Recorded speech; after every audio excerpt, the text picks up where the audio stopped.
നമ്മുടെ വിശപ്പാണ് എല്ലാത്തിനും ഉപരി അല്ലേ. നമ്മളെല്ലാവരും ഓരോ ദിവസവും എഴുന്നേൽക്കുന്നതും ജോലി ചെയ്യുന്നതും ജീവിക്കുന്നതും എല്ലാം നമ്മുടെ നിലനിൽപ്പ് എന്ന് പറയുന്നത് തന്നെ വിശപ്പിലാണ്. അതുമായി ബന്ധപ്പെട്ട ഒരു റിപ്പോർട്ട് നമുക്ക് ഉണ്ട്. നല്ലൊരു മാതൃക കൂടിയാണ് എനിക്ക് തോന്നുന്നത് നമ്മൾ നൽകാൻ പോകുന്നത്.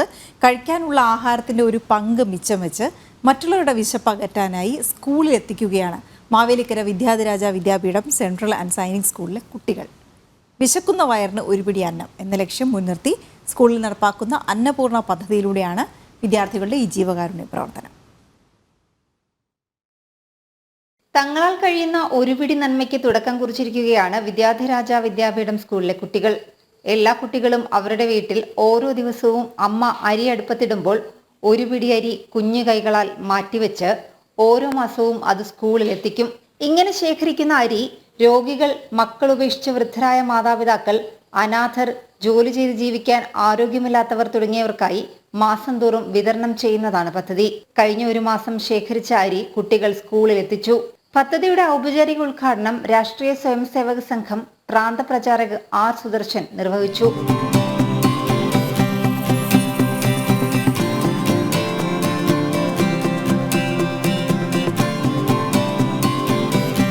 അർഹരായവരിൽ നിന്ന് അപേക്ഷകൾ സ്വീകരിച്ച് അന്വേഷണം നടത്തിയതിനു ശേഷമാണ് അരി വിതരണം ചെയ്യുന്നത്.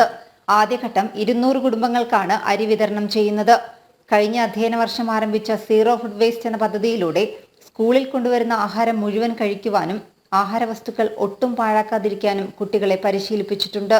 അതായത് അവരെ കൊണ്ടുവരുന്ന സ്കൂളിലേക്ക് ആഹാരം കഴിക്കാൻ കൊണ്ടുവരുന്നതിൽ നിന്ന് ഒരു മണി ചോറ് പോലും കളയാതെ മുഴുവൻ ആഹാരങ്ങളും അവർ കഴിക്കുവാൻ ശീലിച്ചു. ആഹാരം പാഴാക്കരുത് എന്ന വലിയൊരു സന്ദേശം അവരിലേക്ക് ചെന്നു. അതിൽ നിന്ന് ഒരു പടി കൂടി നന്മയിലേക്ക് അവർ ഉയർന്നു. ഇപ്പോൾ അവരുടെ വീടുകളിൽ രാവിലെ അമ്മ ആഹാരത്തിന് വേണ്ടി അരി അടുപ്പിലിടുമ്പോൾ അതിൽ നിന്ന് ആ കുഞ്ഞു കരങ്ങളാൽ ഒരു പിടി അരി മാറ്റിവെക്കുകയും ആ അരി ഒരു മാസം ശേഖരിച്ചതിന് ശേഷം സ്കൂളിൽ എത്തിക്കുകയും അങ്ങനെ എല്ലാ മാസവും ശേഖരിക്കുന്ന അരി സ്കൂളിൽ നിന്ന് സമീപ പ്രദേശത്തുള്ള പട്ടിണിയും ദാരിദ്ര്യവും അനുഭവിക്കുന്നവര്, രോഗികളായിട്ടുള്ളവര്, അതുപോലെ തന്നെ മക്കൾ നോക്കാനില്ലാത്ത പ്രായത്തിലുള്ള അമ്മമാര്, അച്ഛന്മാര്, ഇവർക്കൊക്കെ ഈ അരി വിതരണം ചെയ്യുക എന്നുള്ളതാണ് ഈ പദ്ധതിയിലൂടെ നമ്മൾ വിവരിച്ചിട്ടുള്ളത്. നമുക്ക് ആവശ്യമുള്ള ആഹാരം കഴിക്കുക, ബാക്കി മറ്റുള്ളവർക്കും അവകാശപ്പെട്ടതാണെന്ന യാഥാർത്ഥ്യം ഉൾക്കൊണ്ടുകൊണ്ട് അന്നപൂർണ പദ്ധതിയിലൂടെ ആഹാരത്തിന്റെ പങ്ക് മിച്ചം വെച്ച് മറ്റുള്ളവരുടെ വിശപ്പകറ്റാനായി സ്കൂളിലെത്തിക്കുകയാണ് കുട്ടികൾ. മാതാപിതാക്കളും പദ്ധതിക്ക് പൂർണ്ണ പിന്തുണ നൽകുന്നുണ്ട്.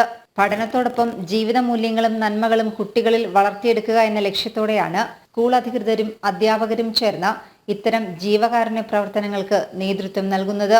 ഒറ്റയ്ക്ക് സാധിക്കാൻ പറ്റാത്ത കാര്യങ്ങൾ കൂട്ടായ്മയിലൂടെ നിഷ്പ്രയാസം സാധിക്കുമെന്ന് തെളിയിച്ചിരിക്കുകയാണ് വിദ്യാധിരാജ വിദ്യാപീഠം സെൻട്രൽ ആൻഡ് സൈനിക് സ്കൂളിലെ കുട്ടികൾ. ജനം, ആലപ്പുഴ. ഞാൻ പണ്ട് സ്കൂളിൽ പഠിച്ചപ്പോഴുള്ള കാര്യം എനിക്ക് ഓർമ്മ വന്നു. അതായത് ഞാൻ കോട്ടൺ ഹിൽ ഗവൺമെൻറ് സ്കൂളിലാണ് പഠിച്ചത്. അവിടെ ഒരുപാട് ഡിവിഷൻസ് ഉണ്ട്. ഒരു പക്ഷേ ഇംഗ്ലീഷ് അക്ഷരമാലയിൽ എല്ലാ അക്ഷരങ്ങളും വരുന്ന അത്രയും ഡിവിഷനുണ്ട്. അപ്പോൾ ഞങ്ങൾ ഒരു ദിവസം ഞങ്ങൾ ചോറ് കൊണ്ടുവരുമ്പോൾ ഒരു പൊതിച്ചോറ് എക്സ്ട്രാ കൊണ്ടുവരണം. ആ പൊതിച്ചോറ് കളക്ട് ചെയ്തിട്ടാണ് ഏതാണ്ട് 1500-1500 കുട്ടികളുണ്ട്. അപ്പോൾ അത്രയും പൊതിച്ചോറ് കളക്ട് ചെയ്ത് കിട്ടും എന്നുള്ളതാണ്. അത് ഞങ്ങളുടെ സ്കൂളിലുള്ള കുട്ടികൾക്ക് കൊടുക്കുന്നത് കൂടാതെ ആശുപത്രികളിലും മറ്റും കൊടുക്കുമായിരുന്നു. ഒരു തവണ ഞങ്ങൾ ഒരു പൊതിച്ചോറ് കൊടുത്താൽ ഒരുപക്ഷെ പിന്നെ എപ്പോഴോ ആണ് വീണ്ടും കൊടുക്കേണ്ടി വരിക, കാരണം ഇത്രയും ക്ലാസ് ഉള്ളത് കൊണ്ട്.